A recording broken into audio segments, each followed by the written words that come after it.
Hey everyone, and welcome to The Explainer. Today, we're diving into something I find absolutely fascinating, the AI paradox, and why the oldest degree in the world might actually be the future of work. Look, we are literally living through one of the most massive, disruptive shifts in the history of education and labor right now, and it is all being driven by the explosive rise of generative AI. For decades, the conventional wisdom was always to hyper-specialize, right? We've been told to get a very specific technical degree to guarantee a safe career. But suddenly, the ground is shifting beneath our feet, and the hard skills we thought were the most secure might actually be the most vulnerable. So I want to pose a pretty provocative question directly to you. If an AI can code, crunch data, and summarize research perfectly, what exactly are you going to college for? It's a serious question, and it's causing a lot of urgent anxiety right now, especially for folks pursuing strictly technical degrees. I mean, think about it. If large language models can flawlessly automate the exact hard skills that we spend 4 years and tens of thousands of dollars trying to acquire, what is the remaining value of human intelligence? What happens to the STEM graduate when the algorithm can do the math faster, cheaper, and without ever needing to sleep? Well, as you'll see here, there is a very clear boundary between what machines can do and what humans actually need. On the left side, we have LLM capabilities, information retrieval, data processing, coding, summarization.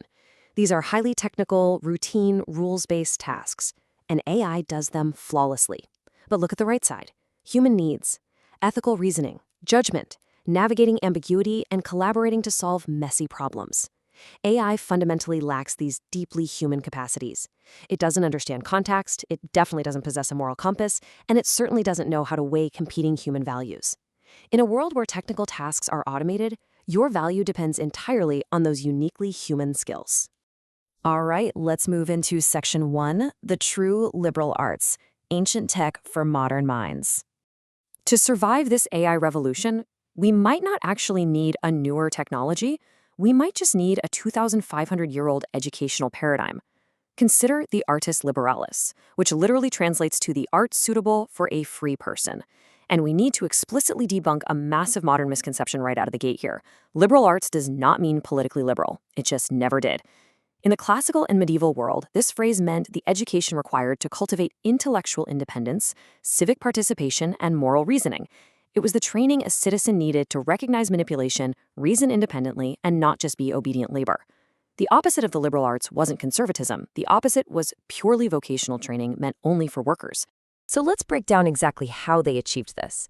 The whole foundation of the ancient system was the trivium. First up, grammar, understanding the structural rules of how language actually works. Second, logic, understanding how reasoning works, how to detect contradictions, and how to evaluate an argument. And third, rhetoric, understanding how persuasion works and how to construct coherent thought. You know, this wasn't just sitting under a tree reading poetry. This was rigorous, intensive cognitive training.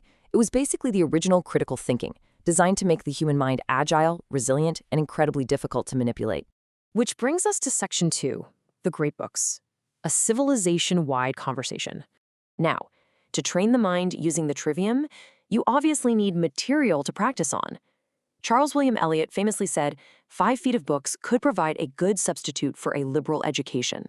He assembled the famous Harvard classics back in the early 1900s, and the idea here was radically egalitarian. It represented this beautiful Enlightenment belief that you didn't necessarily need an elite pedigree to become a free-thinking citizen. Through disciplined reading of foundational texts, philosophy, history, science, political theory, literally anyone could engage with civilization's major intellectual traditions. So, what exactly is in those books? Let's walk through this timeline.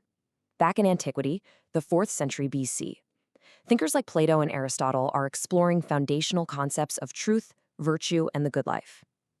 Moving forward to the 18th century Enlightenment, figures like Locke and Rousseau debate natural rights, the social contract, and what government should look like. And then in 19th century modernity, thinkers like Marx and Nietzsche radically challenge existing economic systems, morality, and the very concept of inherent meaning. The absolute genius of this progression is that students neutrally wrestle with competing visions. You aren't told what to think or asked to take ideological sides. Instead, by holding these incredible paradoxes and conflicting worldviews in your mind all at once, you build massive cognitive flexibility. Let's transition to Section 3, Humanities Inside STEM, Purdue's Cornerstone. You might be wondering, how does this actually apply to a modern tech career? Well, major tech-heavy universities like Purdue are realizing that hyper-specialized engineers who lack ethical frameworks are a huge liability in the modern world. So they are urgently embedding a liberal arts core directly inside modern STEM degrees. Just look at the full stack approach of their Cornerstone program. Step 1, Antiquity. Here, STEM students develop writing and information literacy by actively wrestling with Homer and Plato. Step 2, Modern World. The focus shifts to oral communication and multimodal literacy through texts by Mary Shelley and W.E.B. Du Bois. Finally, Step 3, Theme-based electives, applying these skills to crucial areas like science and society or business ethics. This completely demonstrates how an institution can take ancient philosophy and blend it with the vital, real-world communication outcomes that today's engineers desperately need. Moving on to Section 4, Training Complex Thought, How We Learn to Think. We've talked a lot about the reading material, but how is it actually taught to build that dynamic problem-solving power that generative AI entirely lacks? Take hexagonal thinking, for example. This is a visual learning method where students physically connect concepts through linked hexagons to externalize their cognition. It's like a giant puzzle where they have to actively justify the logical relationships between completely different ideas. Along with methods like Socratic seminars, where students sit in a circle and relentlessly question each other's assumptions, this proves that true learning isn't just passive consumption. It is an active, meaning-making process where you physically and mentally build interconnected conceptual networks. Guys, this is how experts actually think. And just look at the results. Students develop systems thinking, intellectual humility, testing assumptions, cognitive complexity, metacognition, and the ability to engage in civil discourse. You simply cannot get these traits by having an AI summarize a textbook for you. Deep learning requires tension.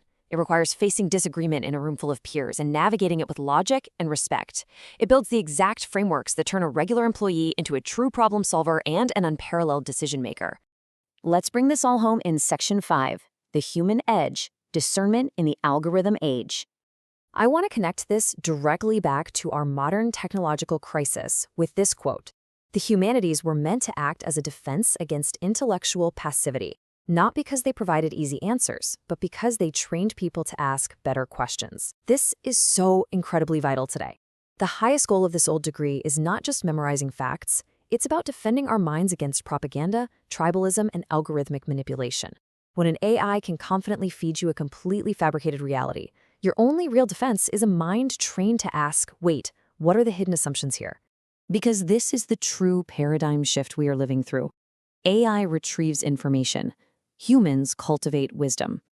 As large language models perfectly automate technical tasks, coding, and data retrieval, human value shifts entirely over to the things an algorithm just cannot do: ethical reasoning, discerning right from wrong, and creatively synthesizing complex, competing ideas. The liberal arts degree, far from being obsolete, is literally the gym where those muscles are trained.